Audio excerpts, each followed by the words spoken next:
بەناوی خوای گەورە سڵاوتان لەبێت بینەرانی بەڕێز و خۆشەویست. بڕیاری دۆناڵد ترامپ بۆ کشانەوەی هێزەکانی ئەمریکا لە سووریا کاردانەوەی زۆری لە ئاستی ناوخۆ و نێودوڵەتی و هەرێمایەتی لێکەوتۆتەوە لایەنە کوردەکانیش پێیان وایە کە ئەمریکا جارێکی دیکە پشتی لە کورد بەردا و هەندێکیشیان بە خیانەت لە کوردی وەسف دەکەم شەو لە بەرنامی ئەمڕۆ تاوتوێم پرسە دەکەی و باز لەوە دەکەن کە ئەم بڕیارە ئایا بە تەواوەتی دەچێتە بواری جێبەجێکردنەوەی هێزەکانی ئەمریکا لە سووریا دەکشێنەوە و چارەنووسی ناوچە کوردیەکانی سووریا چیان بەسەرت بە میوانداریێک لە بەڕێزان لە ستۆدیۆی سەرەکی بەهرۆز جعفەر سەرۆکی ئەنیسیۆتی مێدیتریانە بۆ توێژینەوەی هەرێمایەتی هەروە لە هەولێرەوە کارۆ خوشناو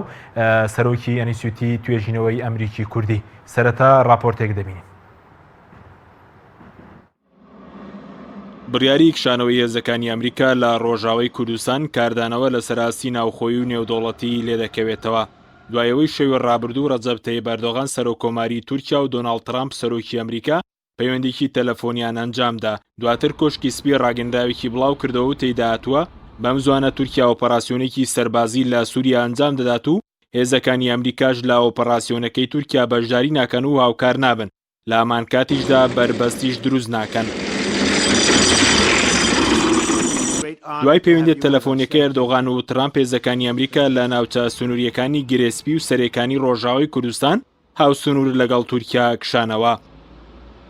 ڕەجەب تەیب ئەردۆغان سەرۆکۆماری تورکیا لەبارەی کشانەوەی هێزەکانی ئەمریکا ڕایگەاند کشانەوەی ئەمریکا بابەتێکی تازە نییە و جێبەجێکردنەکەی دواخراوە. سەرۆکۆماری تورکیا وتوشی لەگەڵ ئەمریکا کار بۆ ڕادەستکردنەوەی دیلە داعشەکان با وڵاتەکانیان دەکەن. بڕیاری کشانەوەی ئەمریکا لە ناوچە سنووریەکان و ڕۆژاوای کوردستان هێزەکانی سووریای دێموکراتی نیگەران کردو لە ڕاگەندراوێکدا ئاماژە بۆ دەکەن ئەوان پابەندی ڕێککەوتنی ناوچەی ئاران بوون و چەک و هێزەکانیان لە ناوچە سنووریەکان کشاندۆتەوە. بەڵام ئەمریکا بێبەڵێنی خۆی بەرامبەر بە کورد پیشاندا و شانەوەی هێزەکانی ئەمریکاش بۆشایی لە ناوچەکە دروست دەکات. هەر لەم بارەیەوە مستەفا بالی وتەبێژی هێزەکانی سووریای دێموکرات ڕایگەاند بڕیاری کشانەوەی هێزەکانی ئەمریکا 11,000 کوژرا و 24,000 برینداریەوانی لە شەڕی داعش و هاوکاری 5 ساڵەی کورد و ئەمریکای خستۆتە ژێرپێوە. وتەبێژی هێزەکانی سووریای دێموکرات ئاماژەش بەوە دەکات 12,000 چەکدار و 70,000 خێزان و منداڵی داعش لە یەواندیلن. لە ئێستاشدا بەشێک لە هێزەکانی پاراستنی زیندانیەکان بۆ بەرەکانی شەڕ گواستراونەتەوە و وەکو جاران کۆنتڕۆڵیان بەسەردا نامێنێت. لایەکی ترەوە لە ناوخۆی ئەمریکا پرسەکە کاردانەوەی زۆری بەدوایی خۆی داهێنا و ترامپیش چەند تویتێکی لەسەر پرسەکە کرد. دۆناڵد ترامپ سەرۆکی ئەمریکا لە تویتێکدا باز لەوە دەکات کوردەکان شان بەشانیەوان جەنگاون، لە بەرامبەردا بڕەپارێکی زۆریان پێدراوە و پڕچەکراون، بەڵام ئەوان بۆ چەندەیەک دەبێت لەگەڵ تورکیا لە جەنگدان لە کاتێکدا ماوەی 3 ساڵە ئەو جەنگەی ڕاگرتووە. سەرۆکی ئەمریکا ئەوەش دەخاتەڕ و کاتێواتووە لەم جەنگە گاڵتەجاریە بێنە دەرەوە و سەربازەکانیان گەڕێنەوە وڵاتەکەیان و ئەوان شەڕێک دەکەن کە دەستکەوتی تێدا بێت و تەنها شەڕێکیش دەکەن کە بیبەنەوە. دوای فراوانبوونی کاردانەوە ناوخۆیەکانی ئەمریکا ترامپ تویتێکی دیکەی لە تۆڕی کۆمەڵایەتی تویتەر کرد و ڕایگەاند ئەگەر تورکیا سنوور ببەزێنێت ئابووریەکەی وێران دەکەن وەک پێشتر کردویانە. سەرۆکی ئەمریکا وتیشی ئەمریکا بە تەواوی داعشی لە ناوبرد، ئێستا کاتیەوەی وڵاتانی زۆر دەوڵەمەندی ناوچەکە خۆیان سنووری خاکی خۆیان بپارێزن. لەبارەی کشانەوەی هێزەکانی ئەمریکا هیلاری کلینتۆن وەزیری پێشووی دەرەوەی ئەمریکا و ڕکابەری ترامپ لە هەڵبژاردننی سەرۆکایەتی ساڵی 2017 ئەمریکا ڕایگەاند ترامپ لە ئەنداری تورکیا و رووسیای سەرکوتکەری لەسەر حیسابی کوردە بە وەفاکان کردو و بڕیارەکەی خیانەتێکی بازارە بۆ کوردەکان.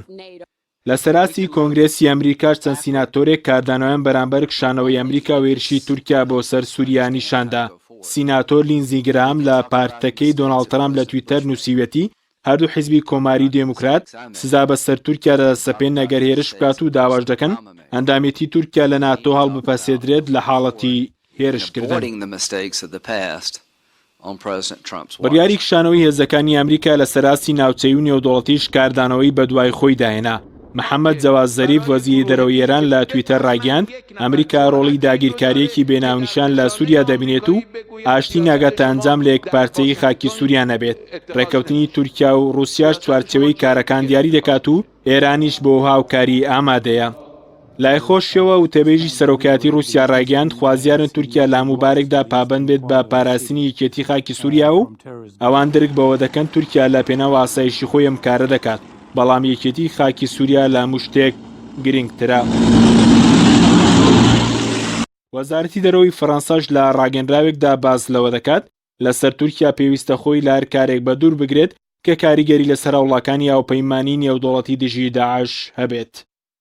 بڕیارەکەی سەرۆکی ئەمریکا بۆ کشانە هێزەکانی وڵاتەکەی لە ڕۆژاوای کوردستان لە کاتێکدا ماوەی 5 ساڵە هێزەکانی ئەمریکا لە باکووری سووریان و ژمارەیان زیاتر لە 1000 سەربازە و لە دەبنکەی سەربازی لە ناوچە جیاجیەکانی ڕۆژاوای کوردستانن. لە کۆتایی ساڵی 2018 بڕیاری کشانەوەیان درا بەڵام دواتر نەچۆ بواری جێبەجێکردنەوە. دوایش ساڵ لە شۆڕشی گەلانی سووریا هێزە کوردیەکان لە ڕۆژاوای کوردستانی زگەی لە سەداسی خاکی سووریان لەژێر دەستدایە و خاوەنی زیاتر لە 6,000 هێزی چەکدارن و سنووی ڕۆژاوای کوردستانیش 464 کیلۆمەترە لەگەڵ تورکیادا.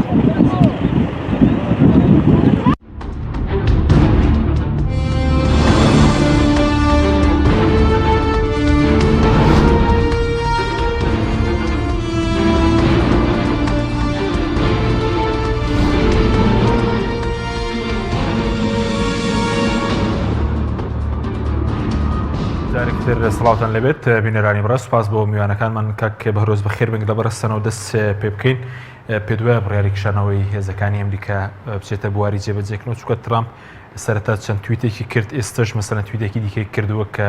زۆرێک لە دژایەتی تورکیای تێدای کە دەڵای ئەگەر سنوور ببەزێنن ئابووریەکان وێران دەکات. خۆی زۆر سپاس بۆ ئەم دەرفەتە بابەتێکی زۆر گرنگەیە کە ئێمە لێرام لە حەزەی بکەین ئەوش ئەوەیە لە ماوەی 19 سەعاتە لە سەعات 11 شەوی ڕابردووە کە 6 ئۆکتۆبەری 2019 هەتاوەکو سعات 8 ئەم ئێوارەیە ترەمپ 3 جار قسەی لەسەر کورد کردووە. ئێمە 196 دەوڵەتمان هەیە کە ئەندامن لە ناتەوێ گرتۆکان لە ئەنجومەنی ئاسایش تەواجودیان هەیە و وەکو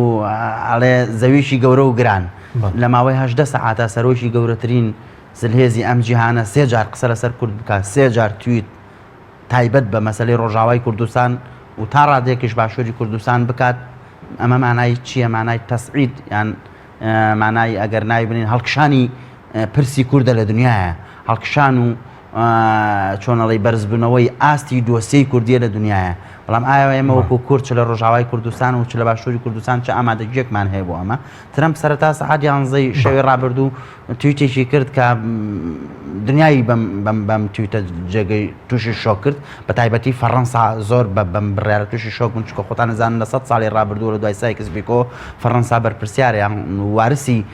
سووریایە و بەریتانیا وارسی عێراقا و پیان وایە لەم ناوچەیە ئەوان دەبێت تەدەخول بکەن و تەواجودیان هەیە بە تایبەتی لە دوای شەڕی داعشەوە ئەوەی وەکو یەکێتی ئەوروپا و لەناو ئەنجومەنی ئاسایشە بە هەمان شێوە و لەناو کۆنگرێسا وەکو لە راپۆرتەکەی جەنابتان هات و برێت مەرگۆر سەرۆکی پێشووتری هێزەکانی هاوپەیمانان نوێنەری ئیدارەی ترەمپ نوێنەری ئیدارەی ئەمریکا لە ناوچەکە زۆر بەتوندی ڕەخنەی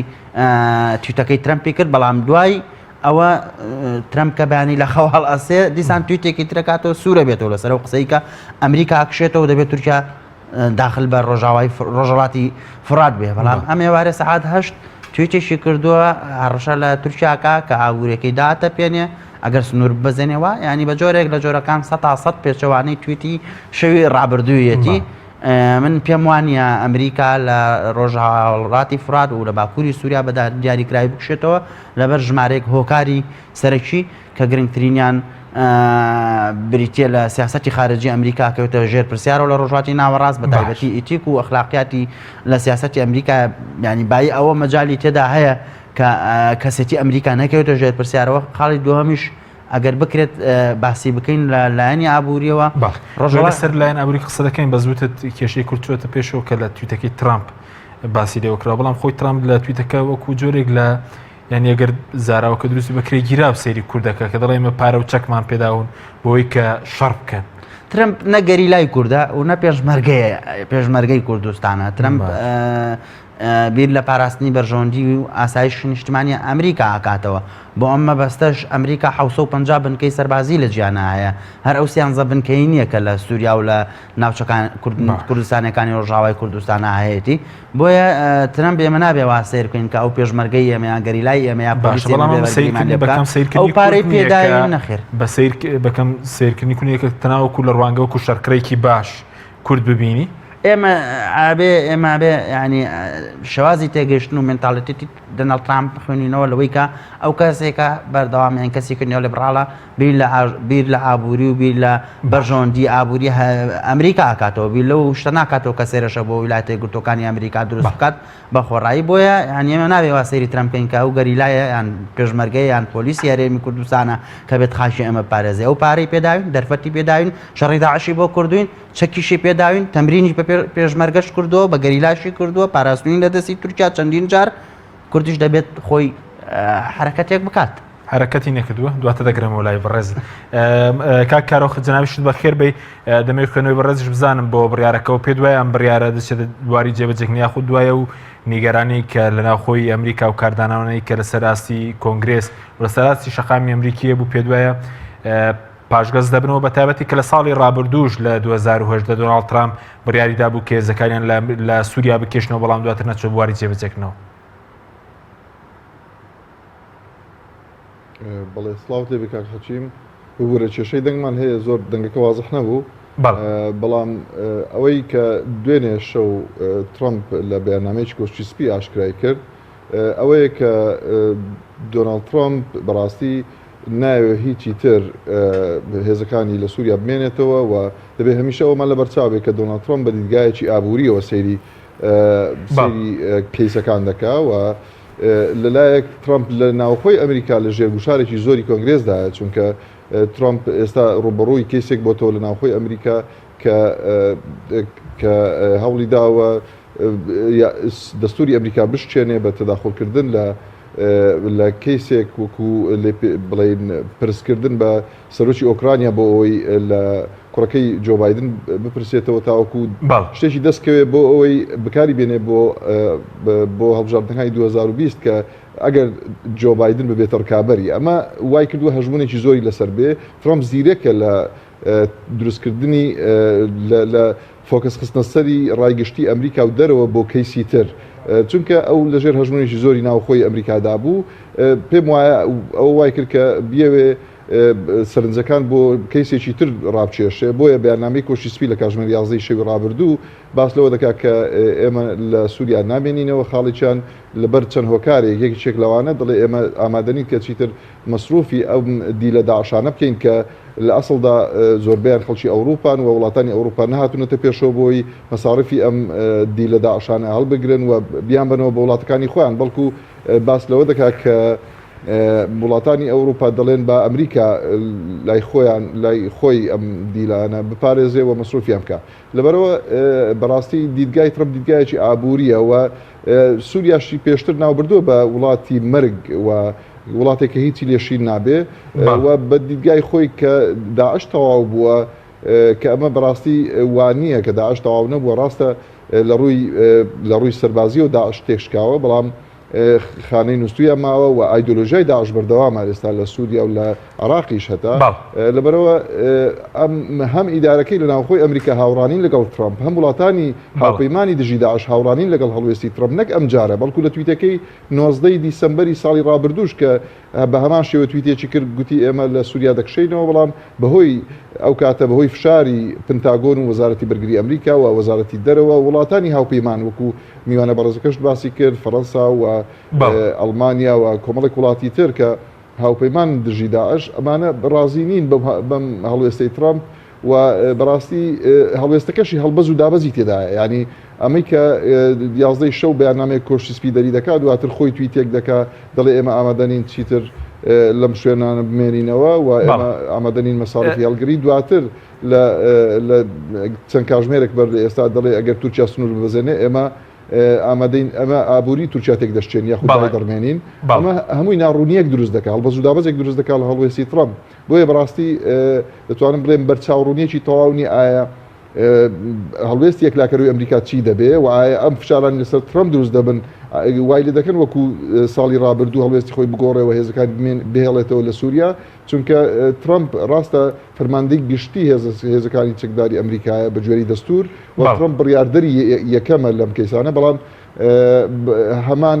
بەتەنیا دەتوانم بڵێ ناتوانێت هەموو شتەکان یەکلا بکاتەوە بەڵکو دام دەستگای تر هەیە ئەمریکا وڵاتی دام دەستگا وڵاتی مؤسساتە و دام دەستگای تر هاوکارن لە بڕیاردان یاخود داڕشتی ئەمریکا و لە بڕیارەکانی سەرۆکی ئەمریکا. بەڵێ ئەگەر بە کورتی وەڵامی و پرسیارەشمان دەیتەوە سەبارەت بەوەی کە ئێستا دوای ئەگەر کشانەوە کە دەست پێ بکات پێ دوایە ئەمریکا خیانەتی لە کورد کردو یاخود کورد هیچ دەنگت نییە ببوورە جملە هیچ نییە. بەڵێ ئەگەر ئێستا گوێت لێ ئێمەیە کاکارۆ نەخێرنەوەڵە دەنگتان زۆر کزە کاک دەگەرێم وڵات دواتر کاکارۆخ کاک بەهرۆز بکرێم وڵای بەڕێز سەبارەت بۆی کە بەڕێست و کاکارۆخ شوتان ترامپ دیدگایەکی ئابووری هەیە ینی باز بکەن کاوان مەسروفێکی زۆریان لەو جەنگە کردووە و کاتیەوە هاتووە بگەڕێنەوە بە وڵاتەکەیان باش ئەمریکای بەرژەوەندێکی ئابووری لە ڕۆژاوی کوردستان دەست ناکەوێت خۆی پێش ئەوەی کە ئەمە باسی ڕۆژاوای کوردستان بکەینان باسی هەر پارچێکی دیکەی کوردستان بکەین دەبێ باز لە سروشتی پەیوەندی نێودەوڵەتەکان یان خۆ سروشتی ئەو عیلاقەتە نێودەوڵەتیە بکەین کە ئێستا لەنگەری شکاوە ئێمە تیۆرمان هەیە ناو پەیوەندی نێودەوڵەتەکاندا ئەوەی کە لە پەیوەندی نێودەوڵەتەکاندا ئێستا چەمکی هەستیارە بریتە لە ئینترست بریتە لە بەرژەوەندی لە پەیوەندی نێودەوڵەتەکاندا تەحەکومەکە بە ئاستی پەیوەندی نێودەوڵەتەکانەوە چی ئێمە وەکو کورد چ بەغدا چ ترەمپ چ ڕۆژاوای کوردستان دەبێت وەکو هەر یەکێکی سیاسی بە دوایەوەدا بگەڕین چۆن پەیوەندی هێز سروشتی هێز لەم جۆری ئەم پەیوەندیانەیە بدۆزینەوە مەسەلەی ئەوەی کە ئەمریکا خیانەتی کرد و باشی کرد و خراپی کرد ئەمە چەمچێکی ڕەوشتیە چەمچێکی ئەخلاقیە ئێمە لە پەیوەندی نێودەوڵەتەکاندا شتێکمان نییە بە ناوی باش و خراپ ڕاستە ئەمە لە ئیتیکای خوێنین ئەمە لە مۆڕاڵایی خوێنین بابەتی مۆڕاڵەکەکان باسیێکا لە پەیوەندی نێودەوڵەتەکانە کە ڕەخنە لە مارکس ڕەخنە لە لێبرالیزم ئێمە دەبێت قسە لەسەر ئەوە بکەین کێ بەهێزە و چێ لاوازە ناڕوونیەکەی کە کاکەش باسی کرد بریتێ لەوەی کە ئێمە نازانین بۆ نمونە ئێستا لەم ڕۆداوانەی بەغدایە ئێمە نابێت دەبێت تەماشا بکەین بزانین کێ ئەم یاریە لە دواتر داباتەوە وەکو بەهێزێک دەرەکەوێ ئێمە مامەڵە لەگەڵ ئەوەدا بکەین بۆی بەرژەوەندی بۆ خۆمان بەدەست بهێنین ئێمە ترامپمان بینیەوە و ئیدارەی ئەمریکامان بینیوە ئێمە لە 91ەوە لە ئەزمونمانێ لەگەڵ ئەمریکایەوان قەراری 1986 بۆ ئێمەین کردو ئێمە شەڕی ناوخۆمان کردو نیوبژیوان کردوین سەدام حوسێنیان بۆ ڕوخاندوین چوزانم شەڕی زلێزەکانی ناوچەکەیان بۆ کردوین پاراستویانی لە کۆمەڵشتا بەڵام لەگەڵەوەشا بەرژەوەندەکانی ترامپیش و ئیدارەی ئەمریکاشمان بینیوە سەدام حوسێنیان بۆ ڕوخاندوین شەڕی داعشیان بۆ کردوین هاوکاری وەزارەتی پێشمەرگە مانگانە نزیکەی 400 میلیۆن دۆلاریان داوە بە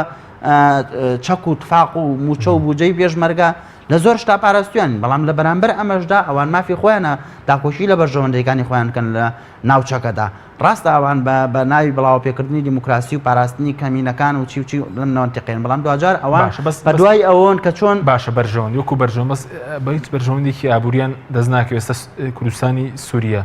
یا ڕۆژاوی کوردستان بڵین زۆر دەوڵەمەندێ بە نەوت و غاز ئەمریکا ناتوانێت سود لەونەوە و غازە وەربگرێت من زۆر مەبەستمە کە فعلا لەم بەرنامەیە ئارگومنتی سەرەکی من ئەوەیە کە جارێکی دیکەش هەر لەسەر ئەم کورسیە گوتومە ئەمریکا لە ڕۆژهڵاتی ناوەڕاست بوو شەوەیە نەماوە ئەمریکا لە ڕۆژهڵاتی دەریای سپی ناوەڕاستە لە دەریای سپی ناوەڕاستەوەتە لە مێدیترۆینیانە لە مێدیتریانەیە بۆچی چووکە لە 2011ەوە لە بینی قوبرس و ئیسرائیل و میسر و سووریا و لوبنان بە بەحرێک غاز و نەوتی سروشتی دۆزراوەتەوە سووریا ئەگەر سەیریکەین لە خەلیتەی دەریای ناوەڕاستە کەوتە جنوبی یاخود خواروی کۆتا دەوڵەتەکە کەوتە سەر دەریای ناوەڕاست من پێ دەڵێم چ لە سووریاکە خۆتەزانی سەرۆکی سووریا ئەسەد دژمنی ینی سیستەمی ئەردۆگان و ئاکپارتی ئیسرائیل بە هەمان شێوە من بەحسی ماستەرەکەشم لەسەر عیلاقەتی تورکیا و ئیسرائیل لە سەردەمی حکوومەتی ئاکپارتیە ئیسرائیل تورکایەکی ناوێت لە سەردەمی ئەردۆگاندا قوبرس تورکیا داگیری کردووە و بەشێکی داگیر کردو تورکیا بە داگیرگەر وەسفەکە یۆنان کێشەی مێژووی لەگەڵ تورکایە میسر لەگەڵ لەسەر مەسەلەی ئیخوان و ئەوانە سیسی چۆنەڵی ناحەزی کێجگار گەورەی سەر سیستەمی ئەردۆگان واتە لە هەموو سنووری دەریای سپی ناوەڕاستە ئەردۆگان نابێت هیچ ڕۆڵێکی هەبێت ئتر سووریا ژێکێکە لە وڵاتانە بۆیە ئێستا ئەمریکا چەندی هێز و تانک و هێزی دەریایی لە کەنداوی عەرەبیە دوو هێندەی لە دەریای ناوەڕاست و ڕۆژهەڵاتی دەریای ناوەڕاستەیە مانگی پێشوو ئەو بانەی کە لە ساڵی 1970 ئەو قەدەغەکردنی هاوردەکردن و ناردەکردنی چەکرا بۆ سەر قوبرس هەڵگیرا ئێستا چەکێکی زۆریان نەو منتیقەیە جێگیر کردو لەگەڵ هێزەکانی بەریتانیا و هاوپەیمانان بە گۆشت توێسخانەوە وەکو کوردەواری خۆمانەڵێ لە دەناو دەریای سپیناوە ڕاستن. دەریای سپیناوە ڕاستیش ئەوەیە کە من ڕەنگە دەیان لێکۆڵینەوە و بەرنامەمان لەسەر کردبێ لێرەیان لە شوێنی دیکە دەریایەکە لە غاز و نەوت کە لە جنوبی ئەوروپایە کە وێتە باشووری ئەوروپاوە لە خواریشەوە سووریا عید بەمەیە بۆیە هەرێمی کوردستانیش و ڕۆژاوای کوردستانیش ئەمە لوبی قسەکانی منە لوبی ئارگۆمنتەکەی منە کە هەرێمی کوردستان دەوڵەمەندە بە نەوت و غاز ژێرخانی هێڵی بۆڕی وزەیتەوە بۆ ڕۆژاوای کوردستانیش پێش شۆڕش پێش هەرگیرسانیش بەهاری عەرەبی یا قەیرانی سووریا لە 2011 ڕۆژانە 400,000 بەرمیل لەوتی لێ بەرهەماتووە. سووریا بە تەبیعەتی خۆی کە لە خەلیتەکەی لێرەش دیارە ڕۆژهەڵاتی فورات کە ئەکاتە حەسەکە و دێرە زور و ڕەقا بەگشتی ئەم ناوچەی کوردین ئەم ناوچەیە 190 وزە نەوت و غازی سووریا ئەکەوێتە ناوچە کوردنشینەکانەوە کە دێرە زور و ڕەقە و حەسەکەن. بۆیە ئەمریکاش بینیتە لە خەلیتەکەش لەو ناوچەیە 13 بنکەی سەربازی داناوە تەمرین و ڕاهێنانی بەهێزەکانی یەپەگە کردووە و پارێکی زۆری پێداون وەکو ترەمپ لە تویتەکەی باسەکات و پاراستنی چەندین جار ئەردۆگان ویستێتی بە هێزێک و تانکی ڕێگەی ئاسمانی هێرشکات لەسەرەوە بێگومان ئێستا ڕۆژانە 30,000 بەرمیل لەوت هەنارداکرێت بەڵام بە پێی سەرچاوەکانی زانیاریکە پەیمانگەی ئۆکسفۆرد بۆ وزە بۆ ئێنەرژی پەیپەریان بڵاو کردێتەوە لە ماوەی ڕابردوو باز لەوەکەن غازی سەخەری واتە بەردەڵان غازێکی زۆریش دیسان هەر لە کەناراوەکانی دەریای سپیناوە ڕاست دەرئەکرێت بەڵام تورکیا کێشەکەی ئەوەیە کە لە حەلەبەوە بەپێی نەخشەکەیەوە کە لێرە هەیە لە حەلەبەوە ئەم دەرچەی گرتووە پێشتری ژێر ڕقەکە پایتەختی داعش بوو کەوتۆتە دەست هێزە کوردیەکان بۆیە یعنی پێی هەزم ناکرێت کورد لەم ناوچەیە خۆسەریەک یان ڕێبەرێتیکی کوردی لەم ناوچەیە هەبێت کە دوجاری هێڵی وزەیە بۆ هێڵی وزەی کوردستانە بە دەرای ناوەڕاست کار سوود من نەبوو لە نەوت و غاز کەوتن لە سەدا 90 نەوت و غازی سووریا لە ناوچە کوردیەکان ساڵی 2017 بە کورتی ئەوە وەڵام بم ساڵی 2017 کە نزیکەی زیاتر لە 600 قسوور لاپەڕەیە چۆنەڵی دیباجەیان بەرنامەی پاراستنی ئاسایشی نیشتیمانی ئەمریکا لە ئیدارەی ترەمپ تابڵاو بووە دوو هەدەفی ڕئیسی جەخت لێکاتەوە یەکیان پاراستنی ئاسایشی ئیسرائیلە کە دیسانە مۆزوعش پەیوەندی بە مەسەلەی ئیسرائیلەوە هەیە لە ڕۆژهەڵاتی فورات و مەسەلەی سووریا ئەوی دیکەشیان پاراستن و دەستگەیشتن و کۆنتڕۆلکردنی سەرچاوەکانی وزە و نەوت و غازە لەم ناوچە. سپاس دەکەم کارۆخ گەرە مولای بەڕێز سەرنجت چی بوو سەبارەت بەوەی کە هەرچەندە کاک بەرۆز وتی شتێک نییە لە پەیوەندی نێودوڵەتەکە ناوی خیانەت بێ بەڵام ئەوەی کە ئێستا گەر برارەکە بچێتە بواری جێبەجێکردنەوە ینی ناوی دەنرێت چی خەرلەکە لە کورد لە خۆمانە کە زۆر جار ینی بێومێدێکی بڵێ ئومێدێکی زۆر بە زلێزەکانی جیهان هەڵە بەسین لە کۆتایی شابەتەنیا جێدەمێنی؟ بەڵێ بەدڵنیاییەوە سیاسەتی ئەمریکا لەسەر بنەمای سۆز بنیاد نەنراوە و پێویستە کورد لەو حەقیقەتە بگا کە ئەمریکا لە پێناوی بەرژەوەندیەکانی خۆی سیاست دەکا و بە هەر کاتێک بەرژەوەندی لەگەڵ کورد نەمایە خود لەگەڵ هەر لایەنێک لەسەر ئاسی جیهان بەرژەوەندی نەما ئەمریکا و کاتە ڕووی وەردەجێڕێ بۆیە پێویستە کورد هەمیشە بە شێوەیەکی ئەکادمی دیراسەی سیاسەتی دەرەوەی ئەمریکا بکەوە هەوڵ بدا کە بەرژەوەندەکانی خۆی هاوتەری بوو پارالێل بکە لەگەر بەرژەوەندەکانی ئەمریکا بۆی هەمیشە پارێزراو بێ لەم ناوچەیە چونکە حکمی جۆگرافیا یاخود حکمی جیۆپۆلیتیکی کوردستان بە شێوەیەکی گشتی و بە تایبەت کوردستانی باشوور و ڕۆژاوا واکە هەڵکەوتووە کە ئەگەر چاوی ئەمریکای لەسەر نەبێ بەڕاستی دوژمنەکان دەورەیانداوە بە ئاسانی دەتوانن بە حکمی ئەم زلهێزیان دەتوانن بەڕاستی ئەم تەجروبەیە کە دروست بووە یاخود ئەم دیفاکتۆ و ئەم ئەمری واقعی کە دروست بووە هەوڵ بدەن لە ناوی بەرن بۆیە پێم وایە کە ئەوەی کە ئەمریکا دەیکا تەنها و تەنها مڕاعاتکردن و پاراستنی بەرژەوەندەکانی خۆیەتی و دەیەوێت لەم ناوچەیە لە پێناوی بەرژەوەندەکانی خۆی بمێنێتەوە و لە پێناوی بەرژەوەندەکانی خۆشی هەر ناوچەیە بەجێ دێڵێ بۆیە ئەوەی کە ترۆمپ دیدگای وایە وەکو باسیشم کرد ئەوەی کە ترۆمپ دەیکا بەڕاستی ینی ڕای فەرمی وەکو کۆشتیسپی دەتوانم بڵێم ڕای فەرمی سەرۆکی ئەمریکای وەکو کۆشتیسپی بەڵام ڕای فەرمی هەموو دام و دەستگاکانی ئەمریکا نییە چونکە هەم لە ناوخۆی پارتی کۆماریش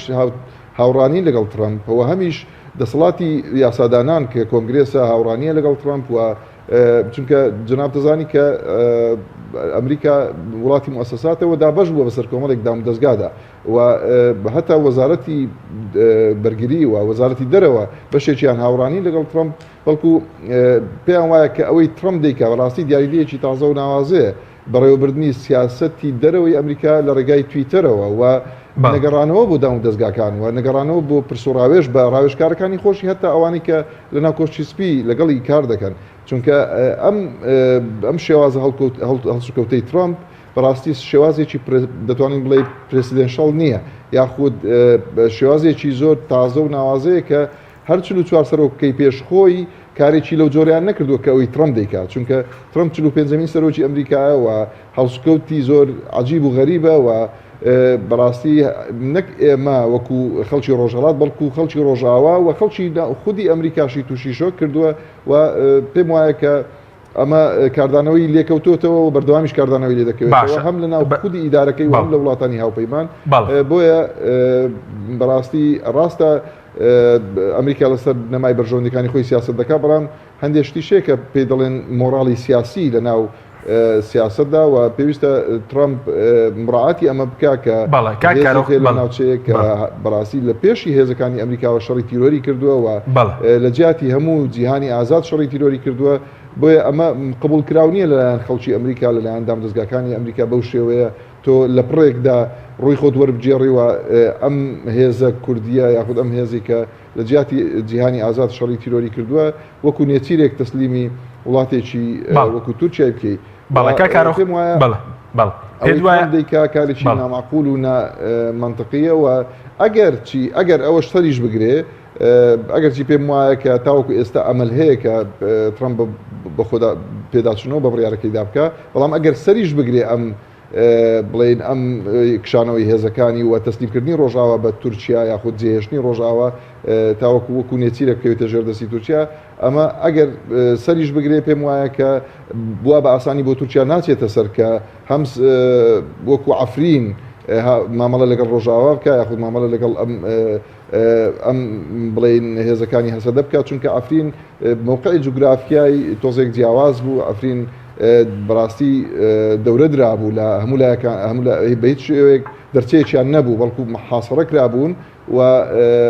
بۆیە بە شێوەیەکی تاکتیکی هێزەکانی سووریای دیموکرات یاخود دیێپەگە کشانەوە لە عەفرین بەڵام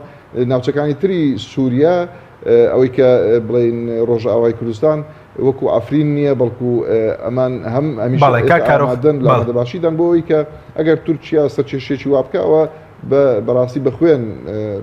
بڵین پارێزگاری لە تەجروبە خۆسەری خۆیان دەکەن و تورکیا وا بە ئاسانی بۆی ناچێتە سەر و پێم وایە کە ڕوبەڕووی بڵێ ڕوبەڕووی مقاومە و ڕوبەڕووی هێزێکی داعشکێن دەبێتەوە کە ئەم هێزە بڵێن داعش نەیتوانین تێکیان بشتێن لە کۆبانێ پێم وانییە وا بە ئاسانی تورکیاش بتوانێ هێزەکانی سووریا بەڵێ ئەگەر بە کورتی ئێستا هیچ بژاردەیەک لە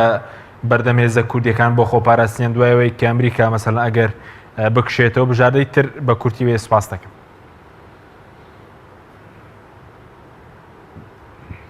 دەنگ نییە بەڵێ مامۆستا کارۆخ سەبارەت بەوەی کە هێزە کوردیەکان هیچ بژاردەیەکی تریان لە بەردەمدایە بە کورتی وێ سپاس دەکەم. دوایەوەی کە ئەمریکا دەکشێتەوە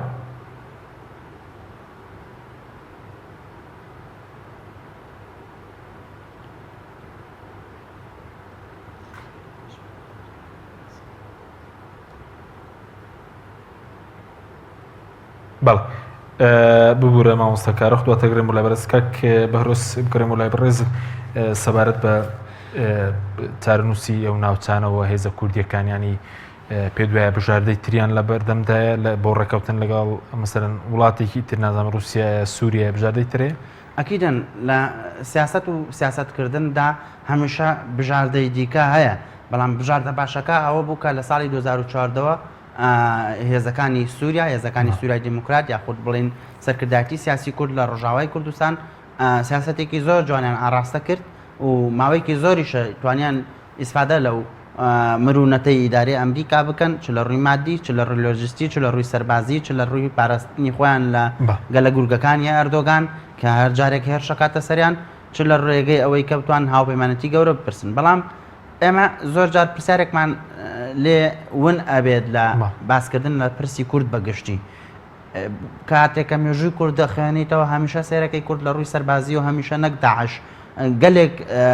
هێزی لە داعش ئەولاتریشی تێک شکاندووە بەمانایەکی تر کورد لە ڕووی سەربازی و هەمیشە سەرکەوتوو بووە بەڵام بۆچی لە ڕووی سیاسیەوە سەرکەوتوو نابێت بۆچی لە ڕووی سیاسیەوە زۆر جار ئێمە ئەم کەیسانە ئەدۆڕێنین چ لە باشوور چ لە ڕۆژاوی کوردستان چ لە کوردستان بەگشتی بەڵام لە ڕووی سەربازی و عسکەریەوە هەموو کاتێک ئەم شەڕانەمان لە مەیدانە بردوتەوە بۆیە من پێم وایە باشتر ئێمە بڵێ بەڵێ سپاس دەکەم دەتەگرم و لای بەڕێز ناوبڕێکمان هەیە بەڵێ بینەرانی بەڕێز ناوبڕێکی کورت و دەگەڕین وڵات تۆپ ئارت تاکە بریکاری تۆڕی میدیایی کۆمەڵ بۆ دروستکردن و بڵاوکردنەوەی ڕیکلام تۆپ ئارت ئایا تا ئێستا بیرت لەوە کردوتەوە کە ئینتەرنێتێکی بێسنوور بەکاربێنی یان بیرت لەوە کردوتەوە کە بۆ هەفتەیەک یان 2 هەفتە ئینتەرنێتی بێسنوور بەکاربێنی سەرڕای هەموو ئەمانە تا ئێستا بیرت لەوە کردوتەوە کە بۆ یاری ئەلکترۆنیەکان ئینتەرنێتی بێسنوور بەکاربێنی بێگومان نەخێر فانسی نێت هەموو ئەم کێشانەت بۆ چارەسەر دەکات تۆش دەتوانیت بۆ ماوەی هەفتەیەک یان 2 هەفتە یان مانگێک بەردەوام بێسنوور لەگەڵمان بیت ئێستا خزمەتگوزاریەکانمان لەم شوێنانە بەردەستە سلەیمانی شارباژێر شارە زوور هەڵەبجە سەی سادق عربەت پێنجوێن بازیان تاسڵوجە و زەرگوێز فانسی نێت هەمیشە ئینتەرنێتی بێسنوور کارگەی شربەتی خاڵقی گیرەوەی خاڵقی بە تامەکانی پرتەقاڵ مێوەژ هەنار لیمۆ و مۆز و ئەنەناس بەرهەم دەهێنرێت تەواوی تامە سروشتیەکانی شربەتی خاڵقی وێنەی باخێکی پڕمیوەیە کارگەی شربەتی خاڵقی لەگەڵ 24 ساڵ ئەزمون و بەتامی سروشتی ناونیشان سلێمانی ناوچەی پیشەسازی دوو پشت ئەلبیسەکە کارگەی شربەتی خاڵقی هەمومان حەزمان لە برنجە برنجێک تامی ڕاستەقینەی برنجمان پێ ببەخشێت بازار جمەی دێت لە برنج بەڵام بژاردەی من برنجی دۆلفینسیە بەتام و بۆن هاوشێوەی برنجی کوردیە 100% سروشتیە برنجی خڕی دۆلفینسی شێفە گەورەکان سەرسامەکات بۆیە بێ دوودڵی بژاردەی من و کابانی ماڵە تا ئێستا زۆر جۆری برنجم تاقی کردوتەوە بەڵام هیچیان وەک دۆلفینسی نییە تامێکی ترە ئێوەش دەتوانن تاقیکەنەوە دۆلفینسی باشترینمان بۆ هەڵبژاردن تۆپ ئارت تاکە بریکاری تۆڕی میدیایی کۆمەڵ بۆ دروستکردن و بڵاوکردنەوەی ڕیکلام تۆپ ئارت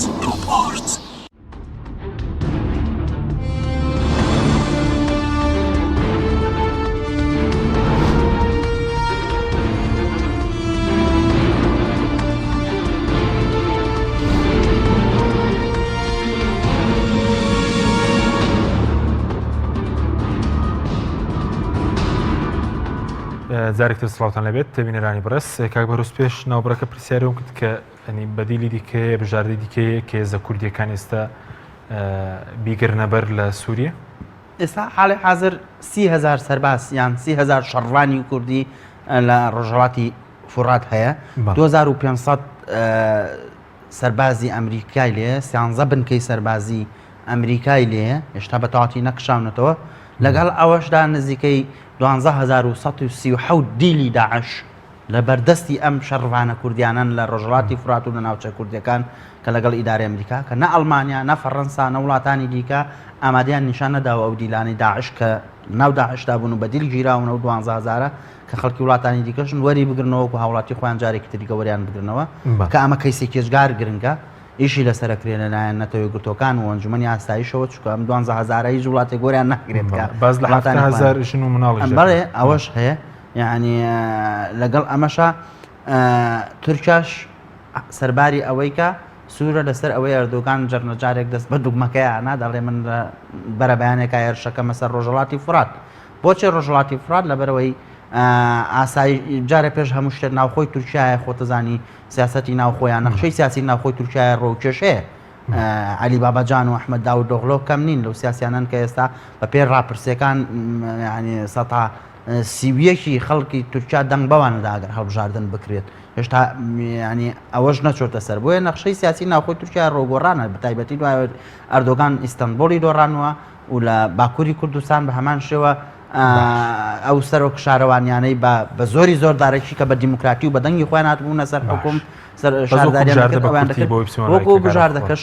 ینی وەکو پێم گوتی ئەردۆگانیش بە هەمان شەو سوورە لەسەرەوەی هێرشە بکات بۆ ئێمە ڕەنگەن ڕێی ناوخۆی تورکیاش وەکو ئەمریکا دوولەت بکات و چۆن هێرشکرایە سەر ترەمپ کە هێرش بکاتە کە هێزەکانی ئەمریکا بکشێنێتەوە ڕێی ناوخۆی ئەمریکا دابەژوو بە هەمان شەو تورکیاش بژاردەی هەرە سەرەکی ئەوەیە کە ئەگەر هێزەکانی ئەمریکا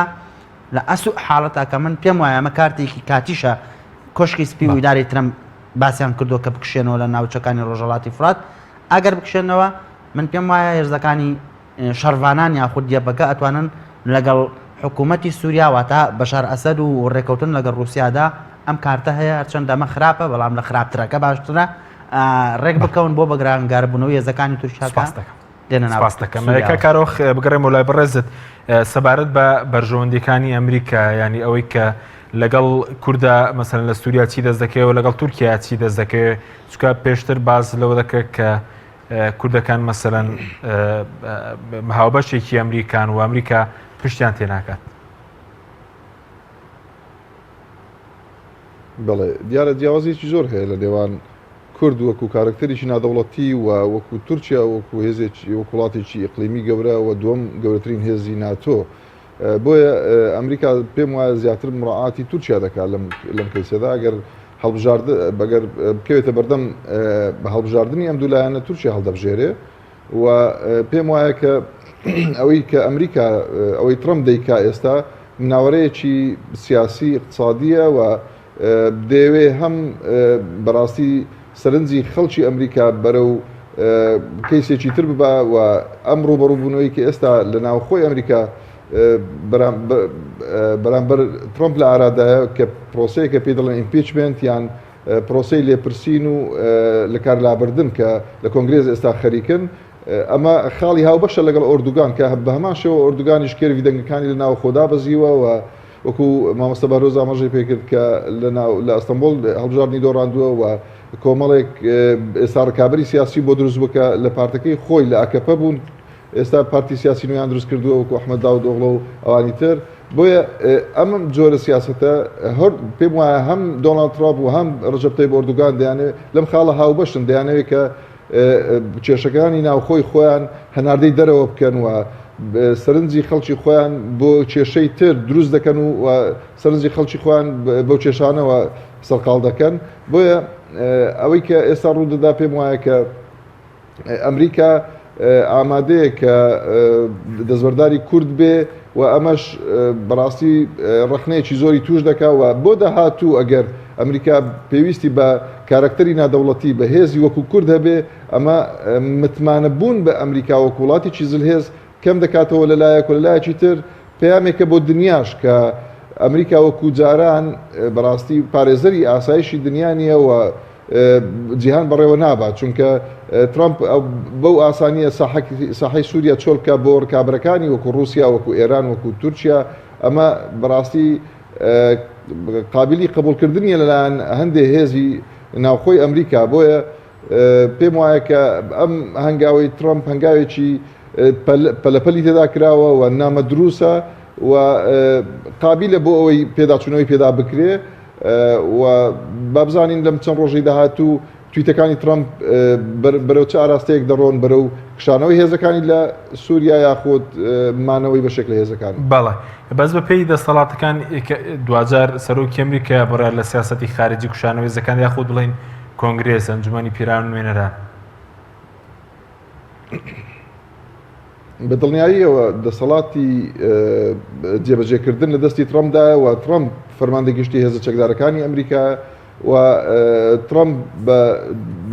بڵین بە بڕیارێکی خۆی دەتوانێت جوڵە بە هێزەکانی کە لەسەر ئاستی هەموو جیهان بەڵام ئەوەش مانایوە نییە کە دەستگاکانی تر فرامۆش بکرێن ئەمە کۆمەڵێک پرۆسەی بڕیاردان لە ئەمریکا کۆمەڵێک فلتەری هەیە هەر لە وەزارەتی دەرەوە هەر لە پنتاگۆن ئەو تاوەکو دەگەیە هەتا مؤسساتی ئەمنی و استخباراتی وەکو CIA کە ئەمانە گرنگە پرسوڕاوێژیان پێ دەکرێت و هەروەها مستشاری ئەمنی قەومی یان ئەوەی کە پێی دەگوترێ بەرپرسی بڵین ڕاوێژکاری ئاسایشتنەتەوەی ئەمریکا ئەمانە هەموو بەشدارن لە پرۆسی بڕیاردان لەگەڵ سەرۆکە ئەمە ئەمەی کە باز دەکەین لە 44 سەرۆکی ڕابردووی ئەمریکا بەم شێوەیە پرۆسی بڕیاردان بووە بەڵام ئەوەی ترامپ تۆزێک جیاوازە بەڕاستی و شۆکی دروست کردووە نەک بۆ ئێمە بەڵکو بۆ ناو خودی پارتەکەی خۆشی لە ئەمریکا و هەمویان ئێستا بەڕاستی شۆک بوون کە ترامپ بۆ بەو شێوە مامەڵە دەکات ئایا کەسێکی گونجاوە بۆ سەرۆکایەتی ئەمریکا ئایا گونجاوە سەرۆکایەتی زلهێستری وڵاتی دنیا بکە یاخودنا بەڵێ دەگرێمەوە لای بەڕێزت کارۆخ مامۆستا بەهرۆس سەبارەت بە وڵاتانی تری چ ڕۆڵێکیان هەیە بۆ نمونە فەڕەنسایە ئەڵمانیا لە دۆخی سووریە یعنی هیچ ڕۆڵێکیان هەیە بۆ نمونە ئەگەر توان ڕێگری بکەن لە هێرشی تورکیا خۆ پێ دوای هێرشەکە دوجار هەر ئەنجام دەدرێت ڕۆڵێکی ئەجگار گرنگێ جەنابەت پێش ئەم پرسیارەت کرد کە ئایا ئەو اختیارانە یان ئەو بژاردانەی دیکە چین ئەگەر بڕیار درا لە ئەس و حاڵەتدا ئەمریکا بشایەوە و تورکیا هێرش بکاتە سەر ڕۆژاوی کوردستان بە بڕای من دوو بژاردی ئێجگار گرنگ لە بەردەم کوردایە لە ڕۆژاوای کوردستان ئەوە گەرم حاڵتە دووبارە لە باشووری کوردستانیش بەمان شێمەتوانین بژاردە بکەن بژاردە یەکەمیان لە ڕووی نێودەوڵەتیەوە ئێستا ئیدارەی ئەنجومەنی ئاسایش بەدەست یان نەتەوە گورتۆکان بەدەست باشووری ئەفریقا و فەڕەنساوەیە ئەوان ڕۆلیان هەیە وەکو دەوڵەت دەوریە ئەم دوو دەوڵەتە هەردووکیان ناحازی تورکیان باشوور چه باشووری ئەفریقا چه فەڕەنسا منتوانم ئەوە بڵێم لە هەموو بۆی زەویدا ناوکاری کوردین وایە چووکە ترامپ دەڵێت داوایان کردووە کە فەڕەنسا ئەڵمانیا ئەوانە مەسەلەن هێز بنێرن بەڵام ئەوان ئامادە نەبوون هێز بنێرن ئەتوانین ئەم پرسە کورد بیباتە ئەنجومەنی ئاسایش زۆر بە ئاسانی کورد ڕاستە ئەکتەر نییە وەکو دەوڵەت من ویستم ئەوە بڵم لە بەرنامەیەتا کە زۆر گرنگە دۆزی کورد کاکە چیم دۆزی کورد دۆزی دەوڵەتە پرسی کورد پرسی دەوڵەتە کورد دەبێت دەوڵەتی هەبێ بەڵام دەوڵەتیش تەوقیتی خۆی هەیە ئەعلانی دروستکردنی دەوڵەتیش تەوقیتی خۆی بۆچی دۆزی کورد دۆزی دەوڵەتە لەبەرەوەی ئەمڕۆکە لە پەیوەندیانە و دەوڵەتیەکاندا کە وەکو زانست لە هەموو دانیشتگایەکە ئاخرێ بەهێزترین ئەکتەر خۆی پەیوەندی نێودەوڵەتی بریتە لە بەریەکەوتن یاخود تەفاعول کارلێکردنی ئەکتەرە نێودەوڵەتیەکان ئەکتەری چێە دەوڵەتە بەهێزترین ئەکتەر لە پەیوەندی نێودەوڵەتیەکانە دەوڵەتە کە لەگەڵ دەوڵەتێکی ترا تەفاعولەکە و پەیوەندی نێودەوڵەتی بەڵام کورد دەوڵەتی نییە یعنی ئەمەیەکەوەمان لێکا بڵین دۆزی کورد دۆزی دەوڵەت و دروستکردین دەوڵەتێکە کە ئەردۆگانی تاقاندووە و ئەو زێشی کە باسمان کە لە ڕژاوی کوردستان و لە باشووری کوردستان هەیە و ئەو لاوازبوونی کە ئێستا لە سووریا و لە عێراق هەیە ئەوەمان بیرەخاتەوە کە تۆ بەرامبەرەکانە لاوازن لە کاتی لاوازیە تۆ ئەکرێ فرسەت بهێنیت و تەوقیتەکە بە قۆزیتەوە ئەوکەی بەڵام وەکو ئەوەی کە باست کرد اختیارەکە چۆنی بێت ئێمە چۆن ئەم دەرفەتانە بخۆزنەوە بۆم باس کردی لە ڕووی نێودەوڵەتی ئەمەتوانین ڕەغمی هەر شتێکم پرسەبەرین ئەنجومەنی ئاسایش سەبوون هێرشەکە پێ دوای ئەگەری ئەنجامدانی زیاتریا خۆ ئەنجامدانی لەلایەن تورکیا من پێم وایە ئەگەر ئەو هێرشە ئەنجامیش بدرێت لایەن تورکیا و هێرشێکی کاتیە بێ وەکو بۆم باس کردی ینی تورکیا نابێت هیچ ڕۆڵێکی هەبێت لە هیچ کونجێکی دەریای ناوەڕاستە سپاس دەکەم دۆتەگرم وڵای بەڕست کاک کارۆخ سەبارەت بە مەسەلەی ئەم دیلانی دەستی مەسەلەن داعش کە لای هێزە کوردیەکانن پێ دوای ئەم مشتومڕە و کشانەوەی هێزەکانی ئەمریکا چیان بەسەرێت چووکە وتەبێژ هێزەکانی سووریای دموکرات باسی لە 12,000 دیل 7,000 ژن و منداڵی داعش دەکات کە وڵاتانی ئەوروپاش یعنی ئامادەنین وەریان بگرنەوە یاخود ئەم ئەگەر هێرشیش ئەنجام درێت دەبێتەوەی بەهێزبوونەوەی داعش لە سووریا بەڵێ بەدڵنیاییەوە ئەگەر تورکیا هێرش بکاتە سەر ڕۆژاوای کوردستان و ئەمریکا دەستبەرداری ڕۆژاوا بێت ئەوە پێم وایە کە داعش ئەگەری سەرهەڵدانەوەی زۆرە و